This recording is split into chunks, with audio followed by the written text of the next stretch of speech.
In the vast fictional universe of Marvel Comics, T'Challa, better known as Black Panther, is not only king of Wakanda, he's also the richest superhero of them all.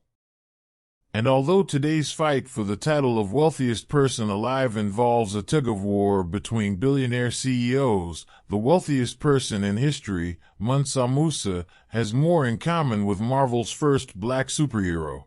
Musa became ruler of the Mali Empire in 1312, taking the throne after his predecessor, Abu Bakr II, for whom he'd served as deputy, went missing on a voyage he took by sea to find the edge of the Atlantic Ocean. Musa's rule came at a time when European nations were struggling due to raging civil wars and a lack of resources. During that period, the Mali Empire flourished thanks to ample natural resources like gold and salt.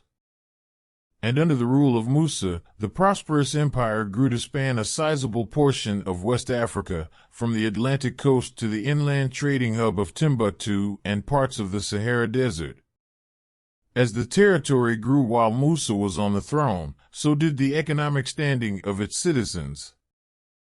The voyage, which would span an estimated 4,000 miles, was traveled by Musa and a caravan that included tens of thousands of soldiers, slaves, and heralds, draped in Persian silk and carrying golden staffs. Although records of the exact number of people who participated in the voyage are scarce, the elaborate convoy that accompanied Musa marched alongside camels and horses carrying hundreds of pounds of gold. Of course, this spectacle was noticed by residents of the territories that Musa passed through. After all, a group so massive was impossible to overlook. The impact the Malian emperor left on the Egyptian people would reverberate for more than a decade. Arriving in Cairo, Musa's character was put on full display during his reluctant encounter with Cairo's ruler, al-Malik al-Nasir. According to texts from the ancient historian Shihab al-Amari, Musa was greeted in Cairo by a subordinate of al-Nasir, who invited him to meet with his fellow monarch. Musa declined the proposition, claiming that he was only passing through on his pilgrimage to Mecca. The reason why soon became clear to onlookers. I realized that the audience was repugnant to him because he would be obliged to kiss the ground and the Sultan's hand, said a man named Emir Abu, as chronicled in the documents. I continued to cajole him, and he continued to make excuses, but the Sultan's protocol demanded that I should bring him into the royal presence, so I kept on at him till he agreed. The meeting grew contentious when Musa refused to kiss the feet of the Sultan, and only turned calm after Musa elected to properly greet al-Nasir. Following a conversation between the two men, al-Nasir offered lodging to Musa and everyone accompanying him, and Musa, in turn, left a piece of his incomprehensible wealth in Egypt. From the markets of Cairo to royal offices to the impoverished people who crossed his path in Egypt, Musa's generosity and purchase of foreign goods left the streets littered with gold, a resource that was greatly appreciated and in short supply. The people were thrilled, at least at first. Though well-intentioned, Musa's gifts of gold actually depreciated the value of the metal in Egypt, and the economy took a major hit.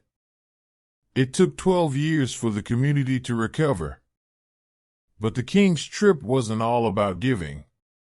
On his voyage, he acquired the territory of Gao within the Songhai Kingdom, extending his territory to the southern edge of the Sahara Desert along the Niger River. He would go on to have an empire that spanned several territories, including current-day Senegal, Gambia, Guinea, Niger, Nigeria, Chad, and Mauritania, in addition to Mali. However, Gao would be of special importance to the king. This territory, in today's Mali, is where Musa would build one of several mosques after completing his Hajj.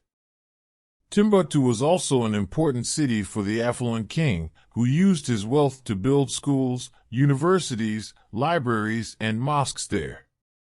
The burgeoning trading hub was where Musa commissioned the Jingareba Mosque, a famed place built of mud brick and wood that has stood the test of time, remaining active for more than 500 years. By the late 14th century, Musa had been drawn in the 1375 Catalan Atlas, an important resource for navigators of medieval Europe. Created by Spanish cartographer Abraham Cresques, the atlas depicted Musa sitting on a throne with a gold scepter and crown, holding a gold nugget. From the abundance of natural resources he cultivated to the growth and development of communities that he left behind, Musa has a legend that could give the fictional Black Panther a run for his money. The date of Mansa Musa's death is not certain. Using the reign lengths reported by Ibn Khaldun to calculate back from the death of Mansa Suleiman in 1360, Musa would have died in 1332. However, Ibn Khaldun also reports that Musa sent an envoy to congratulate Abu al-Hasan Ali for his conquest of Tlemcen, which took place in May 1337, but by the time Abu al-Hasan sent an envoy in response, Musa had died and Suleiman was on the throne, suggesting Musa died in 1337. In contrast, al-Amari, writing 12 years after Musa's Hajj, in approximately 1337, claimed that Musa returned to Mali intending to abdicate and return to live in Mecca, but died before he could do so, suggesting he died even earlier than 1332. It is possible that it was actually Musa's son Magan who congratulated Abu al-Hasan, or Magan who received Abu al-Hasan's envoy after Musa's death.